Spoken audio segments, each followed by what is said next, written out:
c'est Mathilde, je vous souhaite la bienvenue sur ma chaîne YouTube. Si vous avez envie de voir un maquillage avec des produits moyens et petits prix de grande surface et Kiko, c'est ici et maintenant. On va tester parmi beaucoup d'autres choses le fond de teint qui fait en ce moment le buzz, donc de chez L'Oréal, c'est le fond de teint Accord Parfait Nude qui est un sérum teinté repulpant à l'acide hyaluronique, on va tester ça. La palette Enchanting aussi de chez Makeup Revolution, mais pas que.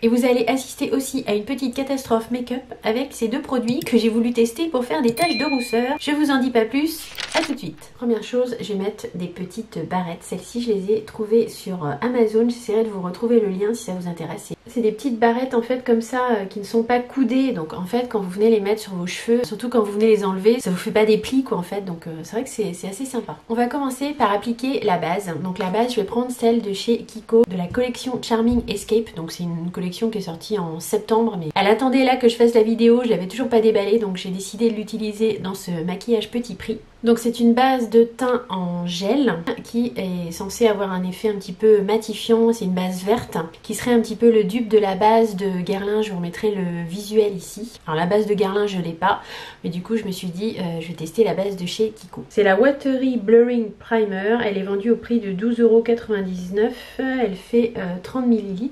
Ils disent qu'elle a une odeur de lait d'avoine et de jasmin. Elle est hydratante et elle est censée apporter de la fraîcheur. Effectivement, c'est une texture gel qui est verte. C'est frais, ça sent bon. Effectivement, ça sent le jasmin, je sais pas, mais le lait d'avoine, oui, pourquoi pas. En tout cas, c'est doux et agréable à appliquer. Ça ne laisse pas d'effet collant ni gras sur la peau. Ça vient effectivement un petit peu affiner le grain de peau, flouter la peau. Par contre, juste pour information, j'ai regardé un petit peu les ingrédients et le deuxième ingrédient, le premier ingrédient c'était aqua, le deuxième c'était diméthicone. Ça se sent pas, mais d'après ce que j'ai vu dans les ingrédients, il y a pas mal de silicone.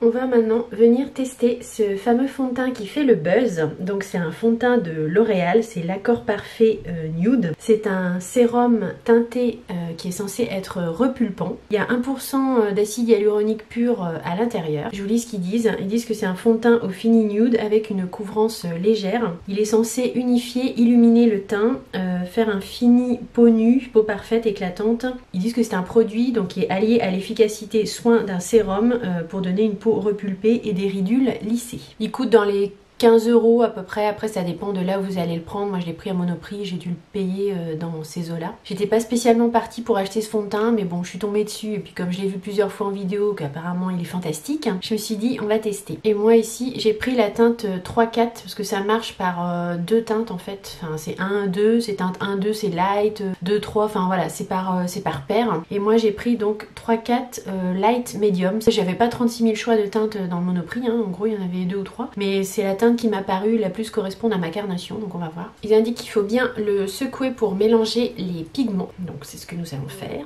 Le packaging c'est donc avec une pipette comme ça, c'est super liquide. Tout. Le conditionnement comme ça en pipette, je suis pas forcément fan, je trouve pas que ça soit super pratique. Mais bon, ça c'est pas grave. Surtout quand on filme une vidéo en fait, que c'est pas pratique après dans le quotidien, c'est pas forcément gênant. Donc il est censé avoir aucun effet de matière. Ça s'étale hyper facilement. Bon, j'ai choisi au pinceau. Comme c'est une matière liquide et très aqueuse, je préférais au pinceau qu'à l'éponge, parce que l'éponge, ça risque de boire tout le produit.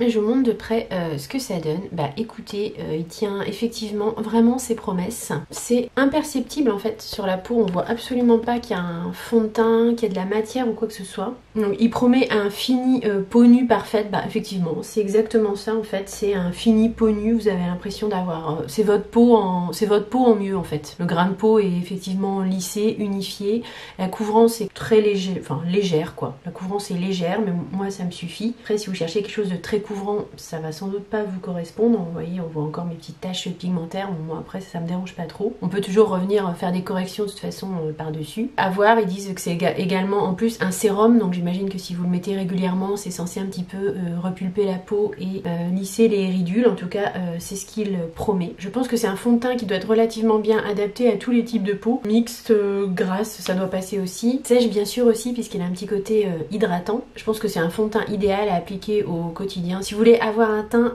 vite fait, rapide. Et pour un fond de teint petit prix, je pense que c'est un excellent rapport qualité-prix. Après maintenant, pourquoi il fait le buzz à ce point-là sur les réseaux, je sais pas. Il est bien, hein, c'est vrai qu'il est bien, j'en ferai facilement un backup. Je dois avouer que je suis assez conquise. On va voir comment il se comporte aussi dans le temps. Pour l'anti-cerne, on va rester dans des produits make-up de grande surface. Je vais prendre celui de chez Maybelline, le Fit Me. Donc celui-là, c'est la teinte 15. Il existe en 13 teintes et il coûte environ 7 €. Après, c'est toujours pareil, ça dépend de là où vous l'achetez. Il fait 6,8 ml, ce qui est correct.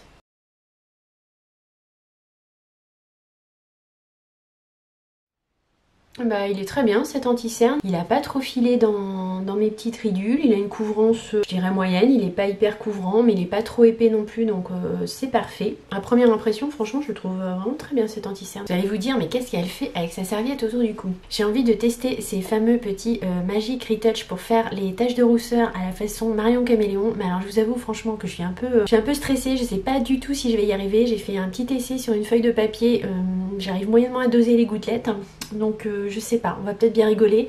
J'ai mis ça parce que voilà, je me dis j'ai pas envie de tâcher mon sweat. Que je me massacre mon make-up c'est une chose, que je tâche mes fringues c'en est une autre. J'ai pris deux teintes pour essayer de faire un mixte, donc j'ai pris châtain glacé et j'ai pris le blond. Je vais commencer par le châtain glacé, je crois qu'il faut juste faire une petite impulsion, enfin c'est ce que je crois que j'ai vu sur la chaîne de Marion. Putain je flippe trop là. Bon rien, faut que j'en mette plus. On voit rien. Bon, c'est la cata, hein. Je vais aller me démaquiller et refaire mon teint. J'ai tout essayé, j'y arrive pas. J'essaye de faire des petites impulsions, des grosses impulsions, ça fonctionne pas. Je sais pas, sur moi ça marche pas. Si j'appuie un peu plus fort, bah ça fait un spray, donc vous voyez ce que ça fait, c'est affreux. Et même si j'appuie un petit peu plus légèrement, bah je vois pas de taches. Donc next, c'est pas bon pour moi. Je refais mon teint et je reviens. Je vous dis pas, j'ai la haine. Je suis obligée de tout recommencer quoi. Je remets la base. Je suis dégoûtée. Je réessayerai pas ce truc là. Moi franchement c'est un gros flop pour moi l'histoire des taches de rousseur avec le Magic Retouch là. En plus je pense que c'est pas bon du tout d'inhaler ça là. Donc non. Non. C'est pas pour moi. Bon voilà, j'ai tout refait. On était rendu à l'anti-cerne. Donc j'ai remis de l'anti-cerne. Je pense que mon teint ça va à peu près. Perso je vous déconseille complètement ça, après chacun voit, hein. N'est pas Marion Caméléon qui veut, en tout cas pour ma part, hein. C'est pas pour moi ce truc là. Je vais maintenant poudrer mon teint et mon anti-cerne avec la poudre Fit Me, pareil de chez Maybelline. Donc c'est une poudre qui coûte dans les 12 €, il y a 9 teintes, c'est une poudre qu'on trouve en grande surface.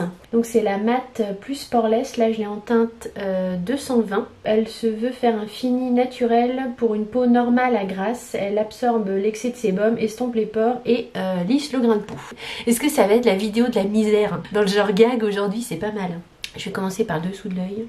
Elle m'a l'air un peu foncée. Ouais, je sais pas si vous voyez bien la caméra, mais la teinte elle est un petit peu foncée pour moi. Je me suis un peu plantée là. En même temps j'ai pris ça en faisant mes courses en drive avec un pinceau poudre. Je vais poudrer mon teint. Elle est très poudreuse. J'ai plutôt eu des revues positives de cette poudre là, en règle générale. Je vous montre de près. Moi, effectivement, je trouve qu'après, je me regarde un peu dans le miroir en même temps. Elle a pas mal lissé mon grain de peau. Je vois bien un effet matifiant, effectivement. Pas extraordinaire, je dirais qu'il y a... Je préfère les finis peut-être un peu plus lumineux, je trouve. Pour moi, perso, je trouve qu'elle est un petit peu trop mate. Après, je sais pas si vous le voyez à la caméra, mais pour moi, elle matifie peut-être un petit peu trop, puis la teinte est un petit chouïa au-dessus de ma carnation, donc c'est ça aussi qui fausse le truc. Mais quand même bien, je trouve qu'elle a quand même un effet bien flouteur de pores, effectivement, bien matifiant, et elle unifie bien le teint. Par contre pour une poudre compacte, je la trouve assez volatile quoi, je la trouve pas très pressée, elle est très poudreuse quoi en fait. Donc du coup elle se voit un peu je trouve, elle se fond à la peau mais j'ai mieux quoi. C'est la vidéo full connerie, full youtubeuse en carton. Je voulais tester l'anti-cerne de chez Kiko. J'ai oublié, donc je vais en mettre un petit peu par dessus. Bon, on a poudré et tout, mais j'ai envie de voir ce qu'il donne, donc je vais quand même tester. Donc c'est toujours de la collection Charming Escape, c'est le Luminous Cushion Concealer, il existe en 4 teintes, moi j'ai pris la teinte 2, il est vendu à 9,99 € et il fait 4 ml. Il se présente comme ça, c'est un embout mousse avec un petit... bidule derrière pour faire venir l'anti-cerne. Au bout d'un moment ça sort comme ça. Après je suis pas hyper fan de ce type de packaging. Teinte 2 c'est quand même assez foncé hein. C'est pas super clair. Je vais en mettre juste un tout petit peu. C'est le genre de truc qu'on fait pas normalement, on revient pas foutre de l'anti-cerne sur de la poudre, mais c'est pas grave. J'aurai pas de cerne aujourd'hui. Deux anti-cernes, j'aurai pas de cerne. Je suis venue remettre un petit peu de poudre quand même légèrement par-dessus. Bah écoutez, il a l'air pas mal. Forcément à retester sans anti-cerne en dessous.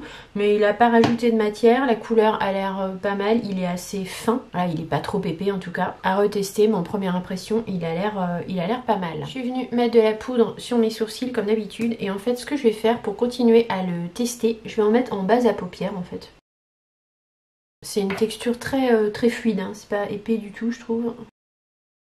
Sur mes paupières, ça cache quand même bien mes petites imperfections et ça file pas dans les petits plis. Première bonne impression pour cet anti-cerne. Avant de finir le teint, on va faire les yeux avec la palette Forever Flawless de Make Up Revolution, la Enchanted. Mais je voulais quand même vous montrer, comme je vous parle aussi de la collection Kiko aujourd'hui, j'avais acheté cette palette toujours dans la collection Charming Escape. Moi, j'avais pris la teinte Green View. Tous les produits sont emballés comme ça dans du papier de soie en fait. Je vais vous montrer l'intérieur de la palette. Donc, je sais pas si vous voyez, mais un petit packaging comme ça texturé en fait avec des petits motifs de fleurs et d'oiseaux un petit peu japonisants. C'est une palette qui coûte 22,99 € sur le site de Kiko et il y a 12 fards mat nacré métallisés et moi j'aimais assez bien les teintes. Très honnêtement, je sais pas si je vais la garder. Je vais pas la swatcher parce que je vais peut-être la mettre en vente direct sur mon Vinted. Elle est très belle, elle m'a vraiment fait de l'œil pour le packaging quand j'ai acheté la collection, mais bon voilà, au final comme vous savez que j'ai énormément de palettes, je sais pas si c'est vraiment indispensable que je la garde.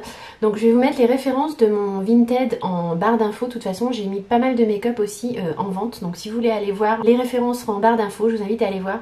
Je pense que je vais la mettre aussi sur Vinted. Dites-moi s'il y en a certaines d'entre vous qui sont intéressés. Ce que je pourrais faire aussi, c'est la garder pour un concours, parce que bon, je ne désespère pas qu'un jour on passe la barre des 2000 abonnés, hein, ce sera pas tout de suite, mais pourquoi pas la garder pour un concours, je ne sais pas, ou la vendre. Bon, en même temps, ça va pas être tout de suite le concours, donc je vais peut-être la vendre dans un premier temps. Bref, nous aujourd'hui, on va se maquiller avec cette palette, donc qui est une palette petit prix. Je l'ai payée dans les 10,99 €. Je vous repincerai mon haul où je vous en parle. Donc c'est une Forever Flawless, c'est la Enchanted. Elle a une color story un petit peu similaire à la 669 de Martin Cosmetics. Donc ça peut être une bonne alternative. Si vous êtes tenté par la 669 de Martin Cosmetics mais que vous n'avez pas envie de mettre le budget, ce que je peux très bien comprendre, ben ma foi cette petite palette peut peut-être être une alternative et vous intéresser. Je ne vous refais pas les swatchs, je vous laisse aller voir dans la vidéo que je vous pincerai au montage. Je vais poudrer ma paupière mobile avec la teinte ici ELM qui est la teinte chair de la palette, la teinte la plus claire. Pas si claire que ça, hein. Elle est quand même un petit peu orangée mais... Je vais placer la teinte Storm qui est un violet lilas en creux de paupière. C'est bien pigmenté. Hein. Bon, déjà, je peux vous dire que c'est bien pigmenté, c'est pas poudreux, ça se travaille bien. Faut y revenir quand même plusieurs fois pour avoir l'intensité, mais bon, je dirais que voilà, au niveau de ce fard. Après, les fards mauves, c'est pas ceux qui sont les plus faciles à formuler. Je vous mets le reste en accéléré et je vous dis à tout à l'heure.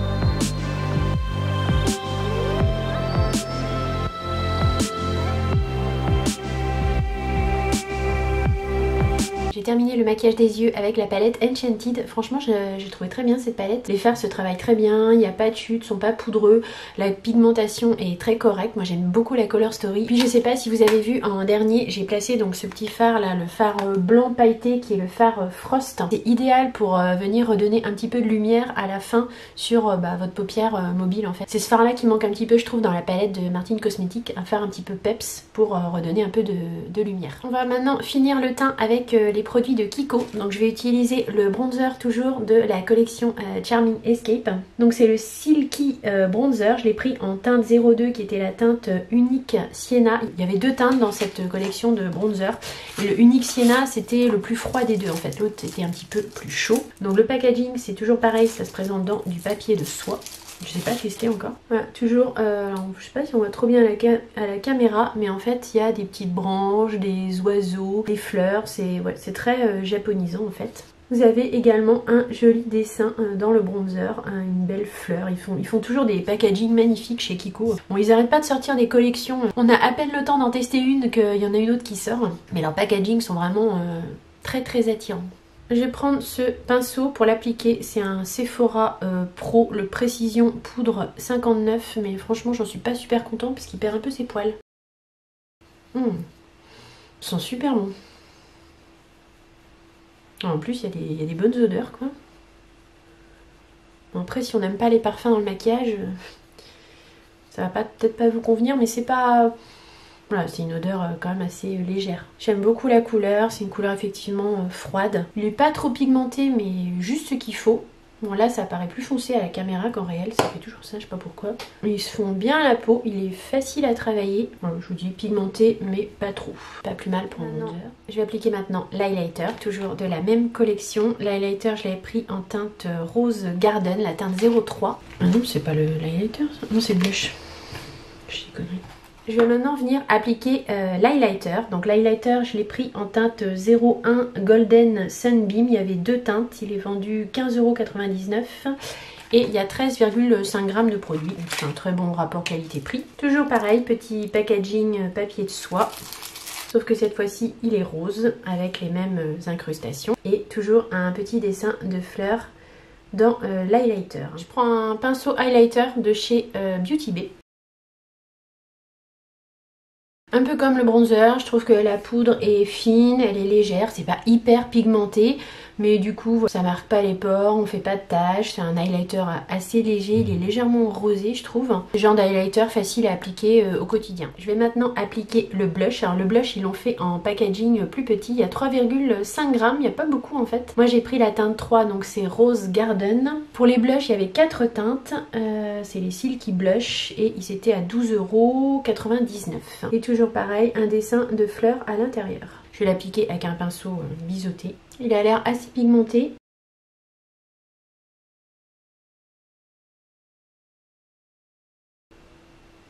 Le blush a une bonne pigmentation, ils se font bien au reste des matières. Je vais venir estomper un petit peu le tout parce que j'ai peut-être la main un peu lourde là. Et je vais mettre un petit spray fixateur je pense. Pour les lèvres, j'ai deux produits à tester. Donc ça va être le rouge à lèvres de chez Kiko et les gloss de chez Maybelline. Donc ça c'est des nouveaux gloss, c'est les Lifter Gloss. Moi je l'ai pris en teinte 009. Le rouge à lèvres de chez Kiko, c'est toujours la collection Charming Escape. C'est le Luxurious Matte Lipstick. Il était à 9,99 €. Il y a 6 teintes. Moi j'ai pris la teinte 04 Dainty Mauve. Il se veut un fini velouté ultra mat et il promet 0 transfert. Joli packaging, un petit peu doré comme ça sur une face, le reste c'est uni. Et clou du spectacle, le raisin est sculpté. Je sais pas si vous voyez, mais il est sculpté, toujours pareil avec des petites fleurs. Donc j'ai déjà appliqué le rouge à lèvres, puis je viendrai mettre le gloss par-dessus.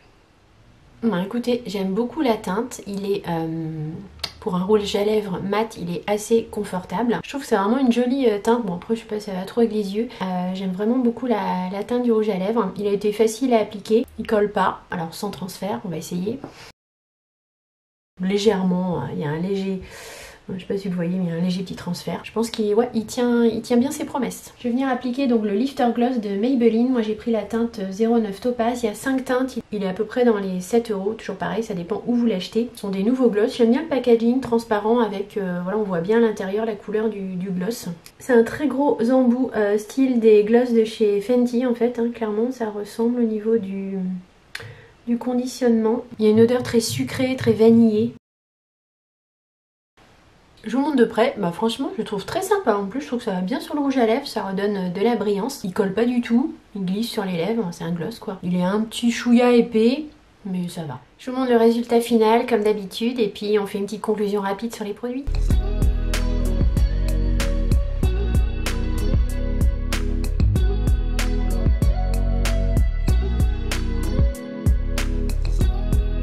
Donc conclusion sur les produits, j'ai souffert dans cette vidéo, j'ai dû me démaquiller, me remaquiller le teint. Je crois que vous l'aurez compris, ces deux trucs là pour moi c'est un gros flop, hein. Moi j'y arrive pas en tout cas à faire mes taches de rousseur avec ça, donc no way. À la base de la collection Charming Escape de chez Kiko, je la trouve très bien, il y a du silicone dedans mais on le sent pas trop, elle bouloche pas du tout, elle fait plutôt bien ressortir le fond de teint et les autres produits du maquillage, donc à retester, mais pour l'instant pour moi c'est une bonne base. Le fameux fond de teint qui fait le buzz, donc de chez L'Oréal, l'accord parfait nude, le fond de teint sérum. Il tient toutes ses promesses, grain de peau lissé, unifié, couvrance très légère, fini naturel. Il unifie le teint, il a un fini effectivement peau nue parfaite, oui c'est vrai, je trouve que c'est vrai. C'est un fond de teint par contre qui est assez liquide, si vous aimez pas les...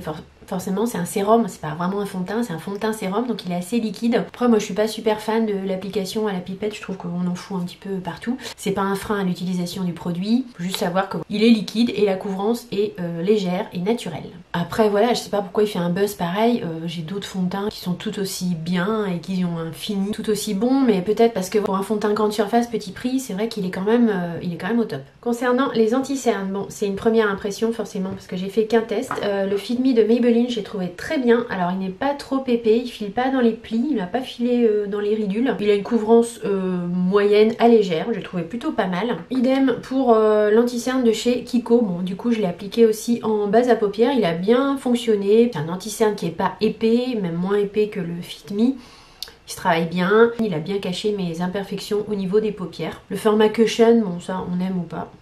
La poudre Fit Me de chez Maybelline que j'avais en teint 220, bon elle est un petit peu trop foncée pour ma carnation, je l'ai trouvée très poudreuse, elle fait le job, elle matifie, elle unifie le teint, mais je pense que j'ai mieux en poudre compacte. La palette Forever Flawless de Makeup Revolution, donc celle-là c'est la Enchanted, écoutez elle est très bien pour faire des maquillages un petit peu dark, mais sachant qu'on a quand même cette couleur qui permet de redonner de la lumière. La qualité des fards est excellente pour le rapport qualité-prix. Les produits teints de chez Kiko, donc le bronzer, l'highlighter et le blush, je les ai bien aimés. La pigmentation est moyenne, c'est pas hyper pigmenté, mais ça se travaille bien, ça se fond bien à la peau, les poudres sont assez fines. Si cette collection vous intéresse, vous pouvez peut-être, je sais pas, attendre le Black Friday sur Kiko, va sans doute y avoir des prix. Le rouge à lèvres mat en raisin, donc toujours de la collection Charming Escape de chez Kiko, je l'ai trouvé très bien. C'est un fini mat mais qui est pas du tout désagréable sur les lèvres, il est sans transfert, quasiment sans transfert. J'ai bien aimé la couleur 04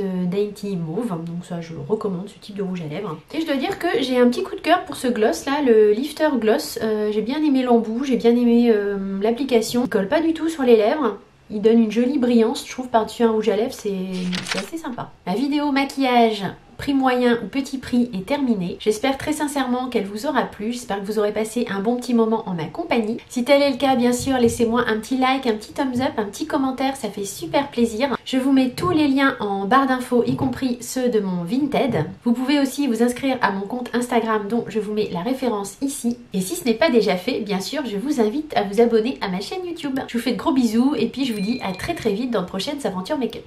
Bisous, bye.